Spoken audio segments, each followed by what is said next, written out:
Participan Cristian García, Juan Francisco Miranda, Eduardo Manzanares, Raika Bradasic, Hernán Ferreira y Gabriel Vega. Pauta semanal. Después de la noticia, el análisis.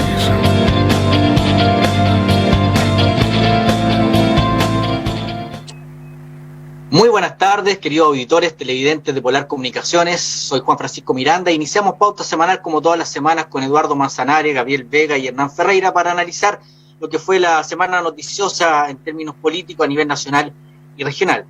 Si me lo permiten, solo brevemente aprovechar un pequeño espacio para de alguna manera solidarizar y lamentar y al mismo tiempo reconocer una vía que se nos fue, que es la de doña Ángela Ageria.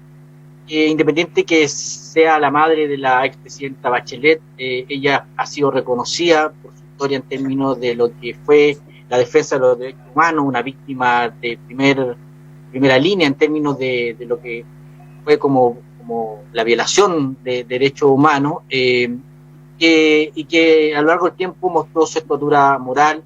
Ahí hay una serie de hechos donde ella, en lugar de buscar la revancha, efectivamente enfrenta a sus victimarios, y en ese sentido es una de las figuras reconocibles a nivel nacional en términos de una defensa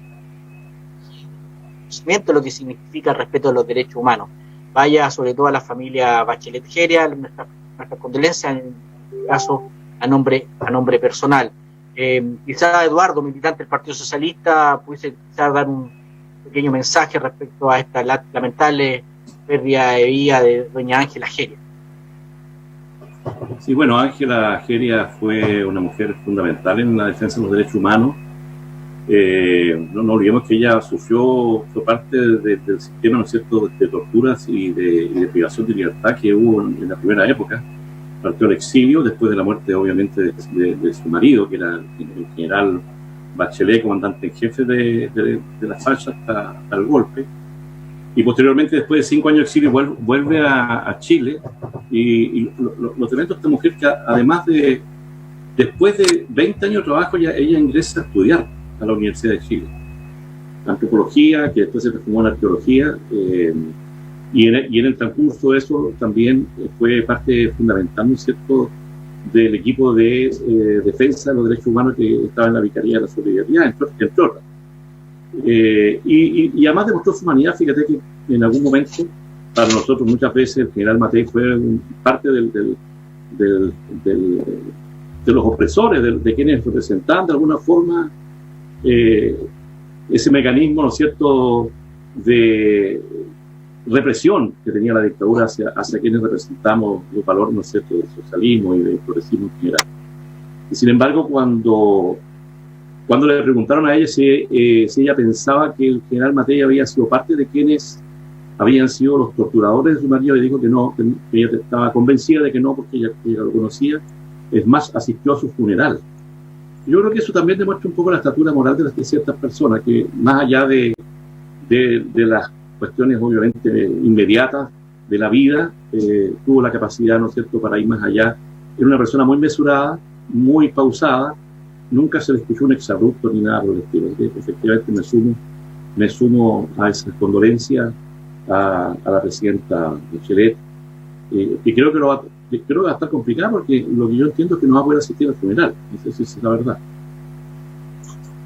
Existe un protocolo que obliga a las personas que vienen de fuera del país a estar 14 días en confinamiento. No sé si eso sea... Sí, al menos trascendió que iba a haber un funeral con una cremación, iba a participar, y después está obligada por el protocolo a establecer la cuarentena de 14 días.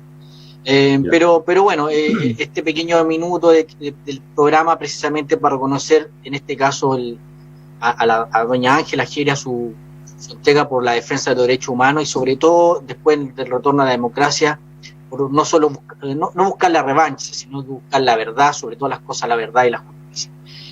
Pero semana también política importante. De hecho, esta semana, en próxima hora, vamos a saber si hay veto o no hay veto para el tema de la reelección, de limitar la reelección. Recordemos que ahí hay un tema con sobre todo los alcaldes, hay un punto de vista que pareciera ser que no tiene mucho eco en el Parlamento, y vamos a ver, porque en realidad todavía es noticia en desarrollo si el presidente va a vetar la ley, con lo cual algunos alcaldes podrían ir a la reelección, o finalmente queda el texto tal como salió del Congreso, con lo cual, al menos a nivel local, habrían 2, si no me equivoco, alcaldes que no podrían ir a la reelección y una cantidad importante de concejales, ya que la nueva ley limita el derecho a reelegirse. Pero frente a ese tema todavía no hay claridad. En el caso de la oposición pareciera sí que hay un acuerdo en no burlar de alguna manera el espíritu de la ley, y en el lado del oficialismo al menos hay visiones encontradas, principalmente en el sector de Renovación Nacional y Evópoli. La UDI ha dicho que sea cuadrado en términos de lo que haga el gobierno en esta materia. No sé si al respecto ustedes tienen su opinión. Yo lo hemos conversado acá. Yo creo que son este tipo de leyes bienvenidas, que hacen bien a la democracia, independiente de la ventaja o desventaja de corto plazo que se dé para algunas fuerzas políticas o algunos líderes regionales. Entonces, muchachos, Hernán, Gabriel, quisieran comentar, Eduardo, brevemente respecto a este tema, que no solo es limitar la reelección de concejales, sino que también de los parlamentarios a nivel nacional. Gabriel. La verdad que como muchos temas, en Renovación Nacional hemos tenido bastante diálogo al respecto con distintas miradas. La verdad es que aquí no hay un tema detrás que sea un cálculo electoral. La verdad es que se quiere dar cara a la ciudadanía con decisiones importantes como esta, pero lamentablemente aquí entendemos en Renovación Nacional de que hubo un cambio de reglas a medio camino. Ya habían calendarios electorales andando, habían alcaldes que se planteaban reelecciones, hay concejales que ya estaban empezando a pensar en estas posibilidades, y a propósito de una ley que muchos consideramos muy coherente con lo que está solicitando la ciudadanía en términos de en términos de diputados, de senadores y también de alcaldes, claro, llegó de un día para otro como un balde de agua fría para muchos grandes alcaldes, grandes concejales, y la verdad es que cuando queremos tener democracia representativa tenemos que ser muy responsables. La verdad es que a mí me parece válido a lo menos discutir este tema, esta excepción para quienes tenían una elección a la vuelta de la esquina, que quizás iba a ser en un par de meses más, quizás ya hubiésemos estado en un escenario de primaria, pero cambió el calendario. Y como muchas veces he sido crítico, la ley no está tan bien hecha porque no se fijaron mucho en las inhabilidades. Quedan cosas traslapadas, quedan cosas que pierden sentido, hay mucha gente que le encuentra incluso más sentido, y me parece válido, a pesar del compromiso con la ciudadanía que hay de que hay elecciones de gobernador regional que son muy necesarias, pero que no sean al mismo tiempo con los CORE. Hay muchos temas de la democracia representativa que discutir, y yo personalmente planteo mi posición de que yo soy contrario a todo tipo de reelección inmediata. Aquel que está ostentando un cargo, un diputado, un senador, cualquiera va a tener una ventaja contra el resto, y me gusta mucho la fórmula que usamos para el presidente de la República, que no le cortemos la posibilidad de ser electo a nadie, pero que no pueda ser reelecto en un periodo inmediato. Esa fórmula a mí me parece bastante coherente con lo que la ciudadanía nos está solicitando. Hernán, un poco en la línea, ¿qué piensas tú al respecto? Porque aquí yo diría que cualquier medida, mientras sea una regla pareja, pareciera ser el refrán, ley pareja no es dura. Y en ese sentido, a rato, digo que parte de nuestra crisis de representatividad tiene que ver con que hay personas que se creen imprescindibles, o sea, que sin ellos el destino de la República se viene abajo. En eso, una democracia saludable, representativa, no puede caer de alguna manera en esta especie de chantaje discursivo, de creer que hay solo personas que están destinadas para trabajar en este espacio público. En ese sentido, yo creo que es una ley bienvenida, que tardó por mucho tiempo, pero tiene que ver con el perfeccionamiento de la democracia. Ahí un poco contrapuntar a Gabriel, el sistema de no reelecciones tiene cosas positivas, como dices tú, el oxígeno y parar un poco la cancha, pero tiene algunas cosas negativas que a veces hay cargos donde tú necesitas proyectar en mediano y largo plazo. Proyectar solo a corto plazo te invoca una agenda muy mediática e inmediata que no siempre está destinada a resolver los problemas que la ciudadanía te está planteando. Ahí quizá pensar en una figura, sobre todo en el caso de los alcaldes, un periodo de 12 años, creo que eso es algo adecuado a la ley, porque el primer año tú en la práctica, el primer periodo administras un poco lo que viene y planteas tus desafíos, y el segundo y tercer periodo quizás apunta ya a consolidar esa. Hernán, ¿qué piensas tú, qué piensa la U respecto a este límite? Sobre todo que aquí a nivel regional un gran afectado es la UDI propiamente tal, porque dos de sus principales alcaldes, Fernando Paredes, Tatiana Vázquez, con esta ley estarían imposibilitados de ir a un nuevo periodo en el municipio. Sí, bueno, en general hay un consenso también en la UDI que efectivamente había que limitar las reelecciones, ¿sabes? En general, digamos, ¿no? O sea, en eso no hay muchas visiones distintas, digamos. Efectivamente hay que limitar las reelecciones. Ahora, un solo periodo es muy poco, en realidad. Efectivamente, a cualquier persona que le pregunten un cargo de 4 años, el primer año, ya el primer año es un año de aprendizaje recién el segundo año empieza el rodaje, entonces decirle que al cuarto año se tiene que ir, la verdad que es complicado. Yo doy por razón que estos cargos municipales son de largo plazo, incluso los de congresistas también son de largo plazo, 8 años, yo creo que me parece razonable todavía. Pero el problema de esta ley que tuvo es que efectivamente había una regla del juego para los alcaldes, estos que estaban, muchos de ellos ya pensando ir a la reelección, y la ley les dice que no pueden, porque exceden el periodo o las reelecciones. Entonces, desde ese punto de vista, claro, que quedó ahí como esa cosa media compleja, digamos, se les cambió la regla del juego a la persona. Sin embargo, ya en el plano más de opinión más personal, bueno, creo que efectivamente salió una ley así y que el gobierno, ¿cierto?, la vete o tratar de cambiarlo, no se va a entender mucho, la ciudadanía la verdad no va a entender mucho. Lamentablemente sabía que había que hacerlo bien de una, digamos, y si no había los votos, no había creo que ya no presentarlo ahora, ¿cierto?, sería casi también con nombre y apellido, y creo que eso no le hace bien a la política. Creo que la UDI tiene la capacidad suficiente y así lo demostró la historia además de la UDI, de mostrar a la gente, de hacer surgir nuevos líderes, ¿eh? Así que desde ese punto de vista creo que no debiera haber tanta preocupación. Entiendo que algunos la tienen, pero creo que, en lo personal, creo que la UDI tiene gente suficiente, ¿cierto?, para el relevo en diputados savistas. Por ejemplo, hay muchos diputados jóvenes que tiene la UDI, jóvenes, nuevos, en fin. Y yo creo que en la alcaldía va a pasar lo mismo y en consejería también va a pasar lo mismo. Creo que ahora efectivamente es un poco un shock, pero creo que con el tiempo va a suceder de que la gente se da cuenta que la UDI tiene gente preparada para asumir esos nuevos liderazgos. Así que personalmente creo que sería una mala señal, lamentablemente la gente no entendería, y creo que el caso particular de la UDI creo que tiene nuevos liderazgos como para asumirlos.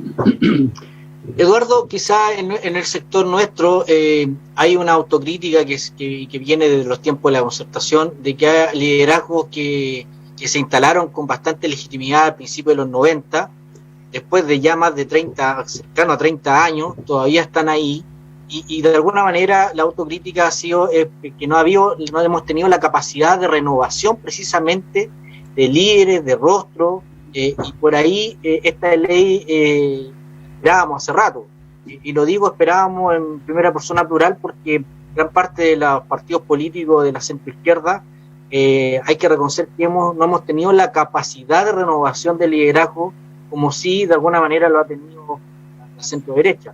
En ese sentido, bienvenida a la ley, me imagino, también para el Partido Socialista, que en realidad hay que reconocer también que ellos ha sido adelantado en muchas materias, en términos, por ejemplo, de la cuota de género, fue uno de los primeros que establecer sin ley algunos aspectos, y en ese sentido también líneas que tienen que ver con la renovación. Así bienvenida a la ley para el Partido Socialista. Pero absolutamente bienvenida, y efectivamente, como tú dices, en el último congreso del año pasado, el Partido Socialista adoptó dos iniciativas que, aparte de otras, Una, efectivamente, que igualdad de género, es decir, la mitad de los representantes y mandatarios que tenga que tener partido tienen que ser mujeres y la mitad tienen que ser hombres. Y por otra parte, el tema de la reelección sucesiva. Y acá quiero aclararle yo a Hernán Ferreira. Lo que la ley ha establecido es la reelección sucesiva. Es decir, cuando la persona, después de haber sido reelecta nuevamente, no puede volver a ser reelecta. No es que una persona que cumplió un periodo no pueda ser reelecta de acuerdo a la ley. Yo creo que efectivamente es una demanda muy sentida por la ciudadanía en general. Yo diría que uno de los graves problemas que tiene efectivamente el gobierno hoy día es que esta ley da cuenta de lo que la ciudadanía en general quiere, que no se repitan los nombres, que no se repitan los mismos personajes y que se renueven, ¿no es cierto?, los rostros. No estoy hablando de edades, los rostros. Y por lo tanto le provoca un serio problema, porque no nos olvidemos que en la Cámara de Diputados, que yo diría que es la Cámara que representa con mayor fidelidad el termómetro, ¿no es cierto?, ciudadano electoral, aprobó por amplia mayoría, más de 120 votos, y creo que no sé si 20 o algo así votos en contra, pero fue abrumadora. Una cantidad no menor de diputados de la UDI y una cantidad importante de diputados de la Renovación Nacional aprobaron esta ley en circunstancias que obviamente todos entendemos que está dentro del parámetro, ¿no es cierto?, de aquellas leyes que se denominan inconstitucionales, porque supuestamente, ¿no es cierto?, son prerrogativas de otro estamento, ¿no es cierto?, en impulsar estas leyes. Le coloca, por lo tanto, un problema mayor al gobierno, del cual va a ser difícil que salga bien parado, porque el veto tiene que ser o sustitutivo o aditivo. En ambos casos cambia, ¿no es cierto?, es para cambiar, ¿no es cierto?, las condiciones de reelección que la gente ya quiere que se mantengan lo que ya se aprobó. Y en el caso de que es lo que se está viendo hasta hoy día, de que el gobierno no presente ningún veto, coloca una cuestión a nivel, ¿no es cierto?, del Tribunal Constitucional, ya cuestionado ampliamente por amplios sectores por meterse en cuestiones que son propiamente del tema legislativo. Así que efectivamente esta es una nueva cuña, yo diría de marca mayor en la derecha, una cuña importante, donde sectores democráticos de la derecha que existen y siempre han existido, yo no tengo ninguna duda de ello, están ¿no es cierto?, por avanzar decididamente en lo que otros países del mundo ya lo tienen. Y hay otros sectores que se niegan porque sacan cálculos obviamente absolutamente asociados a sus intereses electorales. Yo diría que el tema de Paredes que se planteó acá no existe, porque Paredes siempre mencionó que él iba a ser candidato a alcalde, de manera que él no es un tema, yo diría que el único personaje público que estaría en cuestionamiento sería, a ver si ustedes me ayudan, bueno, en el caso de los senadores, el senador Bianchi, claramente. Claro. Claramente. Sí. Pero el resto, yo no sé quiénes más podrían ser hoy día. Bueno, el alcalde de Conache, si no me equivoco. Si los únicos alcaldes son Tatiana Vázquez de Río Verde y Fernando Paredes de Torre del Paine. Al resto todavía les queda una posibilidad de ir a la reelección, en el caso de Marisol Andrade en Porvenir, Raúl Vistilo en...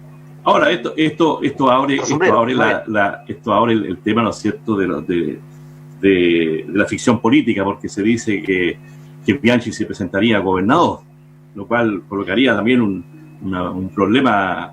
No sé si es posible, que Gabriel está diciendo que no es así, parece, pero él puede hacerlo perfectamente.